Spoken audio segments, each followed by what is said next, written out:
na tela. Antes, quero mostrar a vocês aqui, esse é um guia ilustrado, um livro que a minha filha comprou recentemente, sobre músicas clássicas. Ele é bem interessante porque ele vai trazendo todos os movimentos artísticos e ele é bastante resumido, né? E ao mesmo tempo ele traz indicações mais densas sobre a composição de cada artista. A introdução de... Deixa eu ver se dá para vocês verem. Beethoven, o capítulo fala sobre Beethoven. Eu vou deixar para vocês em forma de foto lá no nosso grupo do WhatsApp, tá certo? Das páginas que fala sobre Beethoven, desse guia ilustrado da editora Zaha. Bem interessante. Não é um livro para a gente ler todo de uma única vez, mas é um livro material para a gente consultar, sabe? À medida que a gente vai tendo interesse sobre algum estilo musical. Mais precisa estilo clássico, né, aqui. Mas tem todas as passagens ao longo dos séculos, tá certo? Ele é dividido por épocas, eras clássicas, aí tem o barroco, tem o romantismo e assim por diante. Mas a minha indicação, inclusive nessa página introdutória aqui sobre Beethoven, ele fala a quantidade de obras produzidas por ele. Ele produziu 9 sinfonias, 31 outras orquestrais, 92 câmaras, 101 outras produções instrumentais, produziu uma ópera, foram 77 corais e 87 canções. Produção aí bastante intensa em tão pouco tempo de vida. Deixa eu ver. Bom, vai a indicação do livro, tá? Vamos agora para o nosso livro didático. Como eu iniciei a aula de hoje falando sobre partitura, né, composição harmônica, a produção da gente, o desafio da gente vai ser justamente produzir uma partitura. Mentira, estou brincando. O livro de vocês, ele vem trazendo a partitura tradicional, né, isso, e ele fala também sobre a composição de partituras não tradicionais. Bom, e ele traz um desafio bem interessante. Diz assim: ouça a faixa de número 7 do CD de áudio com exemplos de entonações. Depois escolha um pequeno texto com um trecho de uma poesia e faça a seguinte experiência. Recite o texto, algumas vezes variando as entonações. Grave-as para que você possa ouvi-las novamente. Entre essas entonações, escolha a que você mais gostou. De todas as gravações, você vai escolher aquela que mais te agradou, certo? Vocês têm que, à medida que vocês vão ouvindo a gravação, vocês têm que fazer a percepção justamente dessa mudança de entonação. O que é que está mais agudo, o que é que está mais grave, e assim por diante, para vocês irem percebendo justamente essa composição melódica, né, que acontece quando nós estamos fazendo, inclusive, a leitura, a recitação de um poema. Depois de vocês fazerem a gravação do poema, o que vocês deverão fazer é transferir essa variação melódica, a variação dessas entonações que vocês estão fazendo à medida que vão lendo o texto. Vocês vão fazer isso em formato de quê? De uma indicação, de uma folha em branco. Vocês vão compor como se fosse uma pequena obra, uma pequena música, tá certo? E como é que vocês vão fazer isso? Vocês vão grafar de uma maneira não convencional, não tradicional, pode ser como se fosse essa daqui, olha, esse artista fez, esse artista americano, ele foi colocando pontos e fazendo a ligação, né, à medida que ia ficando mais grave, mais agudo, mais grave, mais agudo e assim por diante. Se vocês quiserem utilizar outros elementos, outros desenhos, outras formas de representar a entonação, vocês podem ficar à vontade, tá certo? Bom, então vou repetir direitinho aqui o que é que vocês vão ter que fazer. Vocês vão ter que escolher um poema e vocês vão fazer a leitura desse poema, recitar este poema.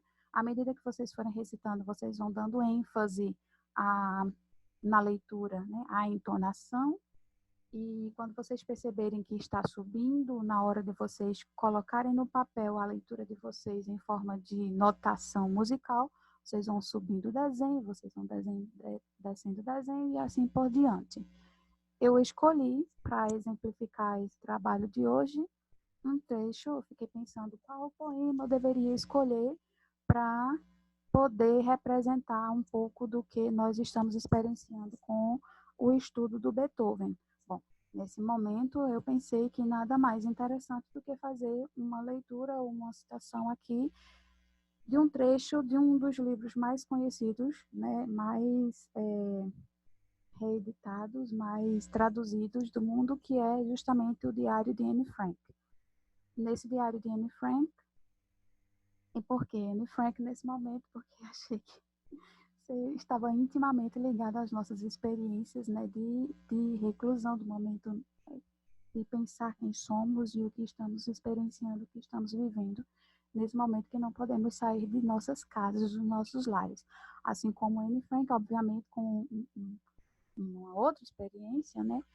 Outra situação, outro contexto que Anne Frank vivenciou na Segunda Guerra Mundial, mas eu acho que talvez os sentimentos vividos por ela possam se assemelhar de alguma maneira com os sentimentos que nós estamos experienciando agora, nesse momento de reclusão, tá certo? Obviamente, resguardado toda amplitude e contextos diferentes, tá certo? Amplitude de sentimentos e contextos diferentes. Vamos lá. O poema foi um trechinho de um poema que o pai dela teria escrito para ela no momento de um aniversário. Ela passou 2 anos isolada do mundo, né, escondida, né, porque a família dela ela era judia, e aí ela justamente estava, pouco tempo depois dela completar 13 anos, ela, juntamente com a família, teve que se esconder dos alemães para que não pudessem serem presos e levados para os campos de concentração. E durante esse período ela escreveu um diário. Quando ela completou 13 anos, inclusive, ela ganhou esse diário, né, do pai dela, e logo após tiveram que se esconder numa parte superior do prédio comercial do pai. Bom, dito isto, vamos à leitura. Então, o trabalho é escolher um poema e fazer uma recitação desse poema. Tem 3 coisas importantes quando a gente vai fazer uma leitura de um poema. Vocês devem estar atentos. Número 1 é o controle da respiração. O número 2 é vocês respeitarem os sinais de pontuação, as pausas necessárias para a leitura. E o número 3 é vocês trazerem o sentido, trazerem emoção na hora que vocês estiverem lendo. Então, vamos fazer a leitura. Anne escreveu. O pai dela teria escrito para ela. Embora caçula, já não és mais pequena. E a vida é dura quando todo mundo deseja te ensinar isto ou aquilo. Somos experientes. Segue nossos conselhos. Sabemos das coisas, pois há muito as fazemos. Os velhos são sempre melhores. Tem isto em mente. Pelo menos esta tem sido a regra desde o começo dos tempos.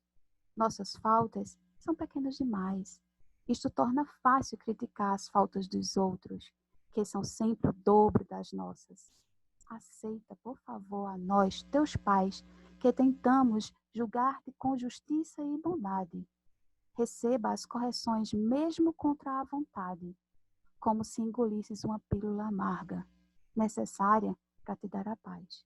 Enquanto este tempo de sofrimento não passa, tu lês e estudas quase o dia inteiro. Nunca te aborreces e alegras a nossa vida. Tua única queixa é: que hei de vestir? Não tenho calcinhas, as roupas estão pequenas, meu casaco está acima da cintura. Que horror! Para calçar sapatos, só cortando os dedões. Oh, meu Deus, que sofrimento atroz. Bom, e aí, a partir dessa leitura e gravação, né, dessa leitura, dessa recitação, a gente vai fazendo uma composição, a gente ouve o material e vai fazendo uma composição dessa notação, dessas entonações, tá certo? Vamos compor uma música a partir do poema escolhido. O que eu escolhi foi esse aqui de Anne Frank, vou deixar lá no nosso grupo de WhatsApp também o livro, o Diário de Anne Frank, em português, para quem quiser se interessar depois de fazer a leitura. E na próxima semana a gente volta, inclusive, a falar sobre Anne Frank, tá? Próxima semana ou na outra semana ainda vou ver como é que vai ficar o planejamento. Mas, por enquanto, é isso. Então, espero que vocês tenham gostado do nosso estudo de hoje, falando um pouco sobre música clássica, revisitamos um pouco o que veio a ser o Doodle, e agora já abrindo as portas para o campo da poesia, porque tudo isso é arte, tudo isso é composição, tudo isso é emoção. Espero que vocês possam se divertir com o exercício que vocês irão fazer, que é justamente esse que consta na página de número 35 do livro didático de vocês. Quem não entendeu, ou quem ainda tiver alguma dúvida, pode me perguntar lá no grupo de WhatsApp que eu responderei tranquilamente para vocês, tá certo? Então, escolham um poema, recitem o poema. Se vocês tiverem dificuldade com a leitura, não se preocupem, vocês estão em casa, vocês podem treinar antes de fazer as gravações de vocês, tá? Gravem pelo menos 2 ou 3 vezes, escolham aquela gravação que mais agradou a vocês e depois transfiram de maneira gráfica, né, para uma folha de papel. Se vocês tiverem folha de papel assim em branco, né, sem pautas, seria mais interessante vocês fazerem esse trabalho numa folha sem pautas. Mas se vocês nesse momento não tiverem uma folha sem pauta, vocês poderão utilizar a folha de caderno com pauta normal, tá certo? Então é isso. Até o próximo vídeo, até a próxima semana, se assim Deus permitir. Tchau, tchau, gente. Fui.